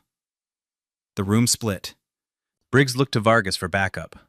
Another agent stepped closer to Chen, not threatening, but watching. Vargas raised a hand. "Quiet. Everybody quiet." He pulled out his personal phone and dialed a number that bypassed Hale entirely. He called the FBI's Office of Professional Responsibility directly. The call lasted less than 4 minutes. When Vargas lowered the phone, his face had changed. He looked at the team and spoke in a voice that left no room for argument. "Stand down. Weapons safe. Nobody touches anything else. We're done." Briggs exhaled through his nose. This is going to blow back on all of us. Chen looked at him. It already has. An agent opened the bedroom door and brought Amara back into the hallway. The girl's face was swollen from crying, her pajamas damp. She ran to her mother, who was still on the floor, still zip-tied. Monique couldn't hold her. She could only press her face against her daughter's hair and whisper that it was okay, that it was over, that Mommy was right here. But her hands were still bound behind her back. The order to release her hadn't come yet. When it finally did, 3 minutes later, an agent knelt beside her and cut the zip ties with a pair of trauma shears. The plastic had left deep red welts on both wrists. Monique sat up slowly, pulled both children into her arms, and held them on the floor of her own hallway surrounded by broken glass, overturned furniture, and the scattered remains of the life she had built. She didn't cry. She didn't shout. She looked at Vargas, and in a voice so controlled it made every agent in the room look away, she said 5 words. Get out of my house. Monique didn't move from the hallway floor for a long time. She sat with her back against the wall, James under one arm, Amara under the other, and she held them in the wreckage of their home. The living room was destroyed. The couch had been flipped. Bookshelves were emptied across the floor. Broken glass from the front window glittered across the hardwood, catching the early morning light that was now streaming through the hole where the flashbang had come through. The smell of chemical residue hung in the air, sharp and metallic, mixing with the cold draft from outside. James was shaking. Not crying anymore, just shaking. His eyes were open but unfocused, staring at a point on the far wall. He hadn't spoken a word since the agent shoved him. When Monique whispered his name, he didn't respond. She pressed her lips to the top of his head and held him tighter. Amara had wet herself at some point during the ordeal. Her pajama pants were soaked, and she clung to Monique's shirt with both fists, her face buried against her mother's chest, making small hiccuping sounds that came in waves. She hadn't let go since the zip ties were cut. Outside, the remaining agents stood on the front lawn in a loose cluster. Some had removed their helmets. A few spoke quietly into phones. None of them looked at the house. Neighbors had begun gathering on the sidewalk across the street, some in bathrobes, some holding coffee, all of them staring at the tactical vehicles parked along the curb and the shattered front window of a home they had walked past 1,000 times. A woman 3 doors down was already recording on her phone. A man in a veteran's cap stood at the edge of his driveway with his arms crossed, watching the agents with an expression that sat somewhere between anger and disbelief. At 6:31 a.m., a silver sedan screeched to a stop at the end of the driveway. Lorraine Cole, 68 years old, barely 5 feet tall, got out of the car before the engine was fully off. She saw the broken window, the agents, the tactical gear, and she started running. She pushed past the first agent she reached, shoving his arm aside when he tried to stop her.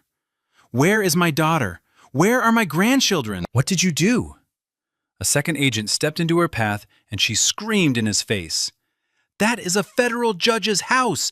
Do you understand what you've done? Get away from me! Get away from this house!" She found Monique and the children on the hallway floor and dropped to her knees beside them. She pulled Amara into her arms and pressed James's head against her shoulder and said nothing for a long time. She just held them. By 7:15, local police arrived, called by neighbors. They were confused. No one had notified them of a federal operation in their jurisdiction. They stood on the lawn exchanging tense words with the remaining FBI agents who refused to answer questions and said only that the matter was classified. By 8 o'clock, the first news van appeared. By 8:30, there were 4. Cameras were rolling from the street. A helicopter circled overhead. The FBI issued no statement. Hale was unreachable. His phone went straight to voicemail. The agents who had conducted the raid were ordered back to the field office by a terse call from the regional director's assistant. They were told to speak to no one, write nothing, and wait for further instructions. Inside the house, Monique sat at her kitchen table, the same table where James had worked on his Thurgood Marshall project the night before. The poster board was still there, now crumpled on the floor where an agent had knocked it off. She picked up her phone and made 2 calls. The first was to Chief Judge Harold Whitmore of the Eastern District of Virginia. She told him what had happened. He was silent for 10 seconds before he said he would handle it personally. The second call was to the Office of the Attorney General of the United States. She was transferred 3 times. When she finally reached a senior aide, she spoke one sentence, her voice low and perfectly controlled. "They raided my home, terrorized my children, and put me on the floor in zip ties. I want every name, every document, and every recording, and I want them by end of day." She hung up and set the phone on the table. Then she looked at her mother, who was rocking Amara in her arms, and said quietly, "They picked the wrong house." By noon, the Department of Justice Office of the Inspector General had opened an emergency investigation, the fastest activation of its kind in over a decade. The sealed FISA application that had authorized surveillance of Judge Monique Cole's personal devices was pulled from the classified archive and placed under immediate review by a team of senior attorneys with top-secret clearance. What they found took less than 2 hours to dismantle. The informant's claims were unsubstantiated. Raymond Sykes, the confidential source whose testimony had formed the backbone of the application, had no verifiable connection to any terrorism network. His statements were internally contradictory, unsupported by independent evidence, and in several places appeared to have been scripted. The financial evidence was manipulated. Charitable donations to legitimate organizations had been reframed as suspicious transfers. Routine wire transfers to Monique's mother had been flagged as structuring, despite falling well below federal reporting thresholds. Metadata from her personal devices had been stripped of context and arranged to suggest patterns that didn't exist. And the omission of Monique's judicial status from every document in the file, the warrant application, the FISA request, the tactical briefing, the affidavit, was deemed deliberate. Not an oversight, not a clerical error, a conscious decision to hide the identity of the target from every reviewing authority in the chain. The Inspector General's preliminary report used language rarely seen in federal documents. It described the case file as fabricated from its foundation and called the raid a gross abuse of federal investigative authority. A copy was sent to the Attorney General by secure courier before the end of the day. By mid-afternoon, congressional leaders had been briefed. The chairman of the Senate Judiciary Committee released a statement calling the raid an assault on the independence of the federal judiciary and demanded a full public accounting within 72 hours. The ranking member of the House Intelligence Committee requested an emergency classified briefing on how a FISA court order had been obtained using fabricated evidence. By evening, the Chief Justice of the United States had been personally informed. No public statement was issued from the Supreme Court, but sources inside the judiciary later confirmed that the Chief Justice made a single phone call to the Attorney General, lasting less than 3 minutes. The contents of that call were never disclosed. They didn't need to be. The media coverage detonated. Every major network led with the story. Cable news ran split screens showing the quiet suburban house with its shattered window beside Monique's official judicial portrait. Chyrons read, "Federal judge zip-tied in pre-dawn raid," and "FBI accused of fabricating terrorism case against black judge." Legal analysts described the case as unprecedented. Former federal prosecutors called it the most dangerous abuse of investigative power they had ever seen. But it was the doorbell camera footage from a neighbor's house across the street that broke the story wide open. The video,